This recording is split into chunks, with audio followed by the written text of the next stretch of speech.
Hello દોસ્તો, આજે આપણે વેડ રોડ પરની એક એવી સંસ્થાની મુલાકાત લઈએ કે જ્યાં થઈ રહી છે મેડિકલ સેવા, જેનું નામ છે ગુડવિલ મેડિકલ ફાઉન્ડેશન ટ્રસ્ટ, જ્યાં અદ્ભુત મેડિકલ સેવા થઈ રહી છે. રિસેપ્શન સેન્ટરમાં પણ ખૂબ જ વિવેકી સ્ટાફ અને ટ્રસ્ટીઓ દ્વારા પણ ત્યાં રહી આ ટ્રસ્ટ દ્વારા ખૂબ સારી સેવા થઈ રહી છે.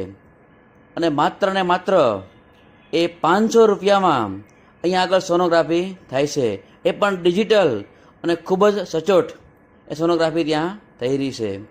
અને ત્યાર પછી છે લેબોરેટરી, કે જ્યાં 50થી 60% ડિસ્કાઉન્ટમાં ખૂબ જ અનુભવી લેબ ટેકનિશિયન સ્ટાફ દ્વારા એ ખૂબ જ સારી લેબોરેટરી ત્યાં થઈ રહી છે. અને માત્ર ને માત્ર 200 રૂપિયામાં ડિજિટલ એક્સરે પણ ત્યાં થાય છે. તો આપણે સૌ આ ગુડવિલ મેડિકલ ફાઉન્ડેશન ટ્રસ્ટની મુલાકાત અવશ્ય